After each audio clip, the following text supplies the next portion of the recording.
Hello and welcome to my channel, Side Quest Jerry, where I've got another one in the quest log for you today. I want to talk about Game of the Year 2024. So between Black Myth Wukong, Final Fantasy VII Rebirth, and Metaphor Fantasio, I mean, they've also got a couple of others in there like Astrobot, but I think that Final Fantasy VII Rebirth deserves Game of the Year, bar none. The others don't even come close. It's my personal favorite game this year. I kind of want to get into the remake controversy before I talk about why I think it should win Game of the Year. I personally have always felt that the restriction on no remakes was kind of silly. If it's the best game of the year, it's the best game of the year. It's really more like an extreme makeover than a remake, and it's effectively its own experience. You could go straight from Final Fantasy VII, the original game, into playing Rebirth, or going from Rebirth into Final Fantasy VII, the original experience, and they're two completely different experiences. It feels fresh. So I find that very impressive that they were actually able to accomplish that with a remake. So now that I've gotten my take on that controversy out of the way, I kind of want to talk about the Game of the Year award, right? Which game really deserves it? And I personally think it's the game that sets the standard for the industry. Like, it doesn't really have to be the perfect game, but it definitely has to be the game that every single game developer looks to and says, we want to be just as good, if not better than that game. So I think you need to be massive on scale, expansive combat, a massive amount of music, a high amount of decision-making points, a lot of unique art and area designs. I would say the amount of characters too. So you really got to go massive in scale, more than any other game has that year. Excellent at nearly every level. Produce engaging combat, a high quality of music, not just quantity. The decisions that you make in the game need to have an impact and feel like it really meant something. That the quality of the overall design of the game, the art, the 3D models, just really need to feel like they're go above and beyond everything else. I think that the world needs to have a level of interactivity to immerse you in it, while also having likable characters. I mean, is that really too much to ask? Well, over the past couple of years, some would say yes. Game of the Year 2023, Baldur's Gate 3 took that one. By far. That game was massive. And there was some moment in that game when you're playing it and you're experiencing the excellence at nearly every level with massive scale. By the end of chapter 1, you're left thinking, wait, there's more? That's what I think the feeling that of Game of the Year needs to produce for you. That as you're playing it, you think, wait, there's more and I want to experience it? When I was playing Baldur's Gate 3, I beat chapter 1 and I thought, wow, that was such a cool chapter. Not only do I want to continue playing through chapter 2, but I kind of want to start a new playthrough with a different class and see how many different ways I can actually do this. And I was blown away. I was blown away that not only could I kill the squirrel, right, that I made friends with in the original one, but not only could I kill him, but I could kill the entirety of the grove. Spoilers, sorry if you haven't played it, but it's been a full year. Come on, what are you doing? The fact that I could choose to side with the bad guys, the good guys, or take a middle ground with so many micro decisions in between all of it, I was blown away. And I just thought, wow, there's more. And I still haven't done everything I want to do in that game, and I've owned it for over a year. That's what it takes to be Game of the Year. You need to be able to produce excellence at every level, and you need to do it at a scale that nobody else has seen before, that just leaves the player in bewilderment thinking, there's more? Baldur's Gate 3 left other developers thinking, man, there's no way that we can compete with that. You guys just have your standards up way too high. You need to lower them so that we can, step in and give you our, cheap stuff. I think gamers are a lot smarter than that, and I think that's what we have to do when picking Game of the Year. It can't just be some cheap thing. It has to rise above every other game and make every other game think, man, we have to do better. Every other game developer has to think, wow, how did they do that? That's impossible. That's what Game of the Year deserves to be. Final Fantasy VII Rebirth, and how those standards fit in perfectly with this game. It sets the standard for all other video games. It's massive in every single scale. So first, let's just start with the world.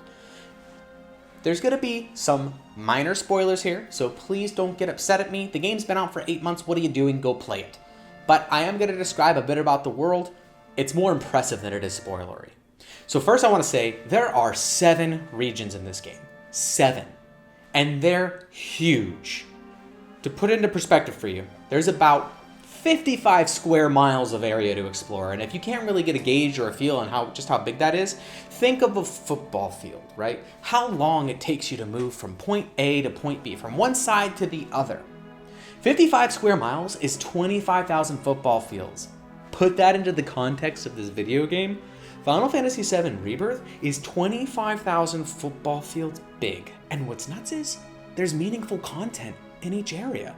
There's towns, cities, different modes of transportation, reasons to go back to these places after you've explored all of them. Later on in the game, you go back and there's new things open to you. There are unique themes in each of these areas, and it's so impressive. Each one's so well designed.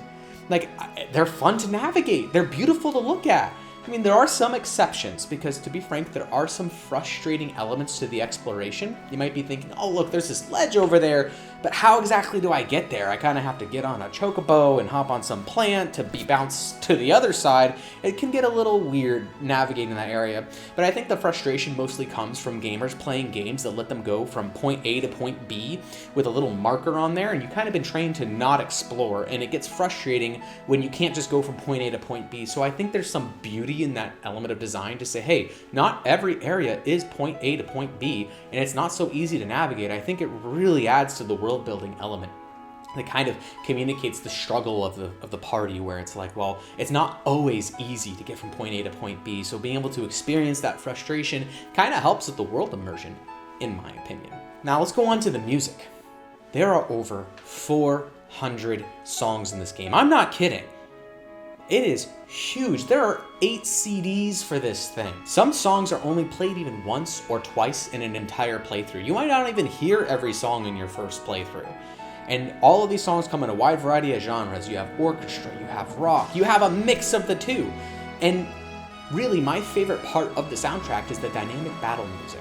You see, Fire Emblem did this, and Octopath Traveler did this, where in Octopath Traveler, there's like a theme before a boss battle, and then as that theme is playing, it kind of transitions into the boss fight, and there's like a different theme for each character. It's really cool. I really liked it, and I loved how in Fire Emblem, there's the map theme, and as you transition into the battle, the theme kind of carries on, but it's like a heavier, more intense battle theme that really gets you into it, and it really like immerses you a lot. And I love that Final Fantasy VII Rebirth musicians did this. The orchestrators did this, and I'm so blown away and impressed that you have 7 different overworld themes that take a different piece from the original theme and kind of do a play on it for each of the regions, and then it transitions into its own battle theme. And not only is this for the overworld, but it also exists for every other area in the game.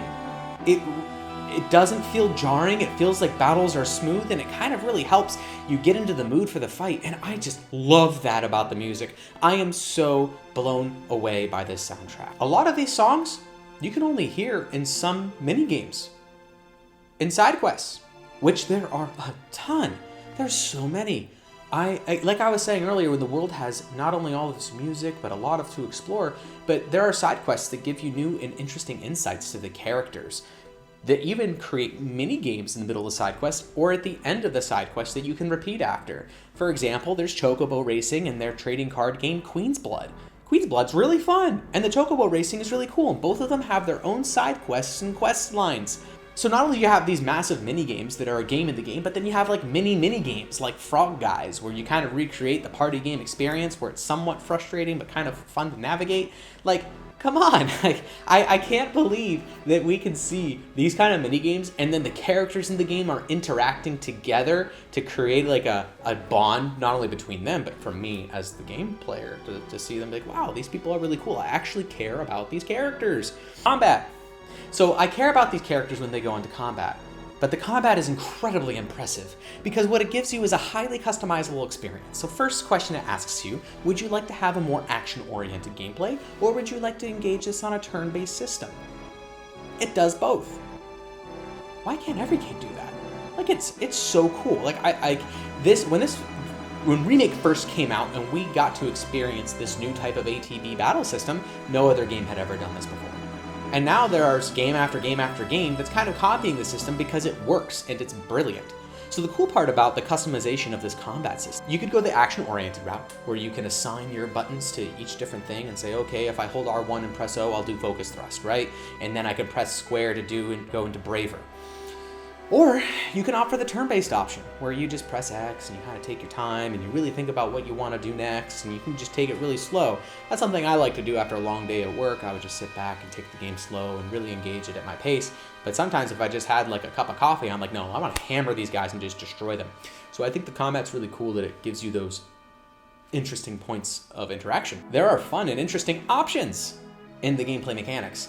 So first off, let's just start with the materia, where there are hundreds of different materia, and these materias really open up different gameplay options for you and combos. So you think, oh, do I want my player to be a little bit more defensive and parry-like, or do I really want to just be an all-out caster?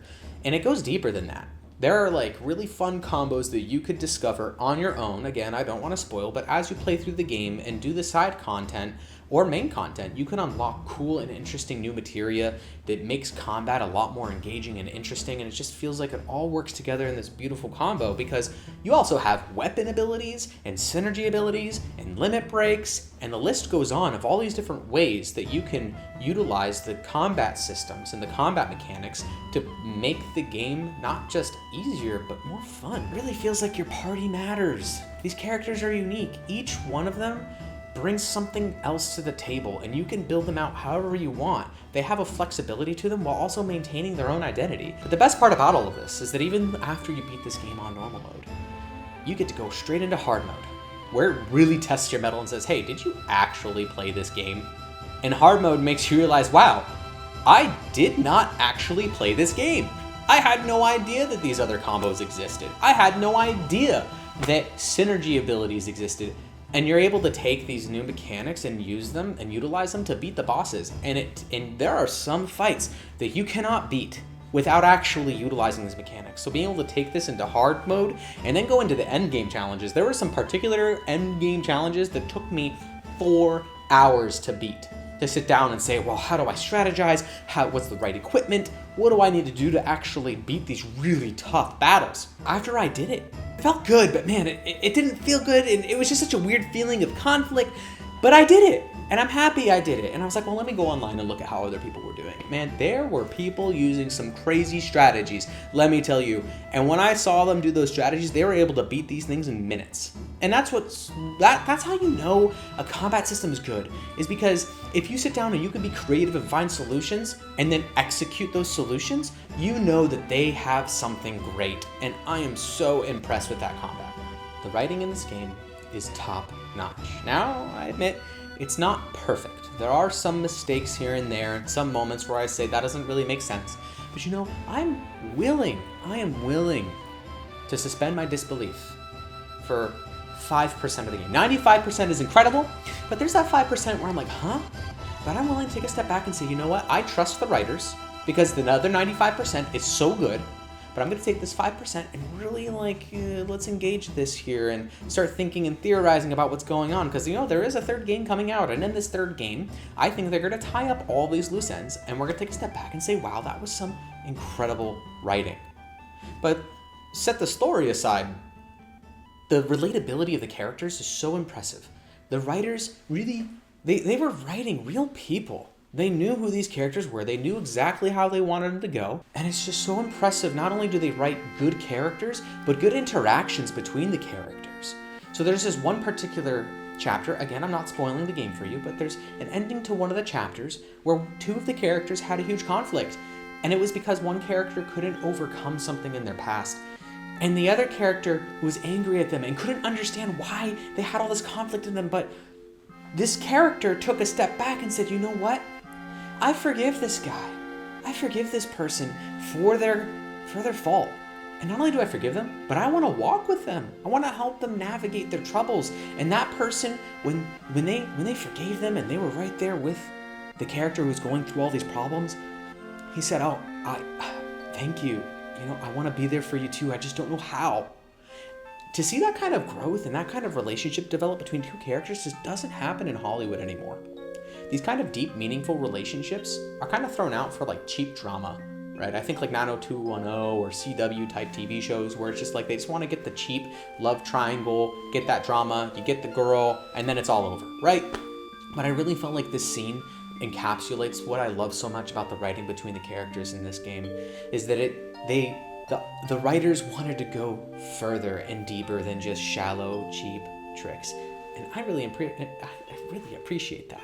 Part of the writing of the story is all of these elements combined together into this beautiful culinary masterpiece where we get to say the adventure is impressive. The discovery element is amazing. There's an intrigue behind every corner. And what that really reminded me of was the golden era of gaming. The 90s was an incredible time. The 90s and a little bit after 2000, it was one of the best times of gaming, and I think that Final Fantasy VII Rebirth not only recreated that, but transported me back into the 90s, where I was thinking, they don't make games like this anymore. Because every time I came around another corner, I thought, there's more? Again, that thing that I said where it's like the game is massive, the game is excellent, and it leaves me saying, there's more? We get to the end of the game and you just think, wow, there's 3 whole chapters left after this? Oh my gosh, like, this is amazing. And it's not just that, like, there's more, it's there's more, wow. I'm so excited to experience this. You see, I got to the end of the game and I immediately booted up hard mode and I played through hard mode. And then when I got towards the end, I saved the final hard mode boss for the last thing I did. But I platinumed this game. I got every single trophy. I was 200 hours into this game.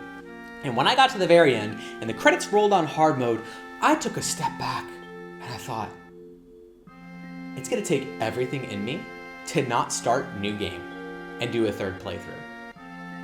I'm gonna save that for before the next game comes out, but man, this game impressed me so much. I don't do that often. I don't just say I need to replay this game, but the fact that I took a step back and said I need to replay this game is the most impressive and incredible things that I've experienced in a long time in the gaming industry. This game, if you wanna know what it's like gaming in the 90s, go play this game. Go play Final Fantasy VII Rebirth, because games like this just don't exist anymore. Black Myth Wukong looks cool and everything. I've seen some gameplay of it. It's not this. I'm currently playing through Metaphor Fantasio right now. It's interesting and it's fun, but it's not this. This game, I think, sets the standard for every other game that exists, and it should be the one thing that people look to say, you know what, this game should be the standard. They took them 3 years to make it. Yeah, sure, they had remakes, so they're able to reuse some of these assets, but I look at this game and I think, this game took them 3 years to make?